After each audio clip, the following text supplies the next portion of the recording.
আমাদের দেশের কিন্তু 51 থেকে 52% নারী ভোটাররা রয়েছেন, কিন্তু সেই পরিমাণে নারীদেরকে কিন্তু আমরা অগ্রাধিকার দিতে পারছি না, বা তাদেরকে তাদের যে নেতৃত্ব দেওয়ার জন্য অথবা তাদের সেবা পাওয়ার জন্য যে পরিবেশ দরকার সেটা আমরা অনেক সময় দিতে পারছি না।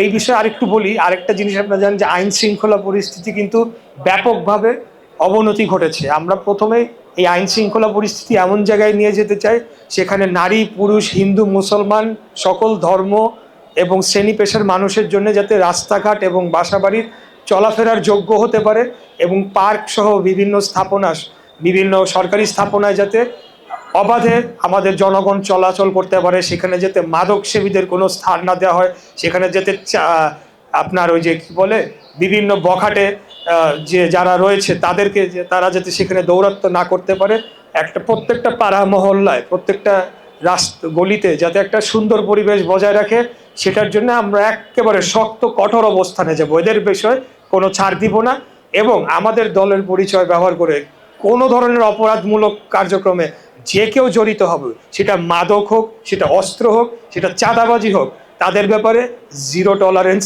নীতি গ্রহণ করা হয়েছে, সেটাকে বাস্তবায়ন করা হবে ইনশাল্লাহ। আমরা আমাদের শিক্ষা ব্যবস্থা একটা অত্যন্ত গুরুত্বপূর্ণ বিষয়। আপনারা জানেন যে একটা জাতির মেরুদণ্ড কিন্তু তার শিক্ষা ব্যবস্থা।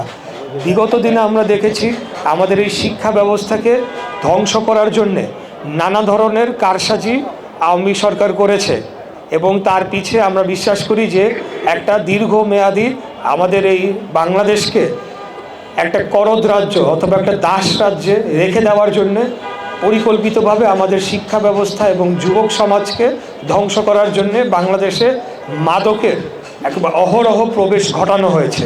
তো আমরা সেই বিষয়গুলো নিরসন করতে চাই। আপনার দীর্ঘমেয়াদে বাংলাদেশ একটা শক্তিশালী এবং একটা আদর্শ রাষ্ট্র হিসেবে গড়ে তোলার জন্য শিক্ষা ব্যবস্থাকে নতুন করে ঢেলে সাজানো হবে। গ্যাস সংকট নিয়ে কথা বলা হয়েছে। আপনারা জানেন যে এই সমস্যাটা অত্যন্ত প্রকট হয়ে গিয়েছে দিন দিন, এবং এটা একটা জাতীয় সমস্যা। আমাদের এই বর্তমানে জাতীয়ভাবে যে পরিমাণ গ্যাসের প্রয়োজন সেই পরিমাণ উৎপাদন অথবা আমদানি হচ্ছে না, তার থেকে অনেক কম হচ্ছে। আরেকটা বড় সমস্যা, যেটা এই গ্যাসের সমস্যা নিয়ে আমি ইতিপূর্বেই কাজ শুরু করে দিয়েছি, এবং তিতাস গ্যাসের এমডি তার সাথে আমি মাস দেড়েক আগে গিয়ে দেখা করে এসেছি।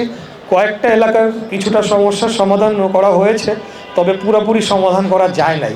তা আমি যেটা বলবো যে এখানে দুইটা সমস্যা, একটা তো জাতীয়ভাবে যেটা গ্যাসের সংকট সেটা তো রয়েছে, এর বাইরে আমাদের যে পাইপলাইন, অর্থাৎ যে পাইপলাইনের মাধ্যমে গ্যাস আসবে সেটা অত্যন্ত পুরানো, 70 বছর পুরানো, এবং সেটাকে আধুনিকায়ন করতে হবে এবং সঠিকভাবে করতে হবে।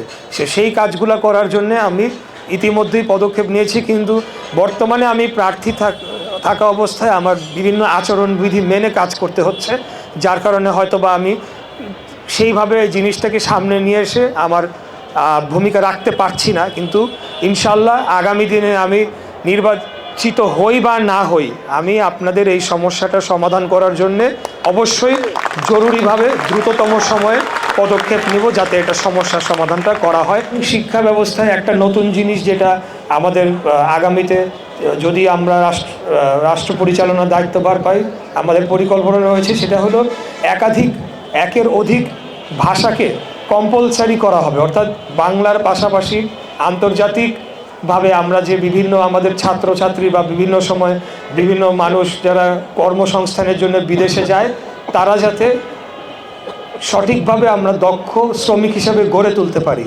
আমরা চাই না যে শুধু ক্লিনার এবং টয়লেট ক্লিনার অথবা ডিশ ওয়াশার, যারা থালা বাসন ধোয়, এই ধরনের কর্মসংস্থান রপ্তানি হোক। আমরা চাই আমাদের এখান থেকে যাবে কম্পিউটার ইঞ্জিনিয়ার, আমাদের এখান থেকে যাবে ডিপ্লোমা ইঞ্জিনিয়ার, আমাদের এখান থেকে যাবে কনস্ট্রাকশন ইঞ্জিনিয়ার, যারা বিভিন্ন উচ্চ পদে বিদেশে তারা কর্মসংস্থান তাদের জন্য হবে। সেটার জন্য আমরা ছোটোবেলা থেকে, অর্থাৎ প্রাথমিক শিক্ষা থেকে একেবারে ইউনিভার্সিটি পর্যন্ত ওইভাবে আমরা এটাকে কারিকুলামটাকে গড়ে তুলতে চাই, যেটা অনেক ইংলিশে হ্যান্ডস অন বলে, বা আমরা যদি বাংলায় বলি যে হাতে শিক্ষা, যেটা তারা কাজে লাগাতে পারবে, সেই ধরনের একটা শিক্ষা ব্যবস্থা আমরা গড়ে তুলতে চাই।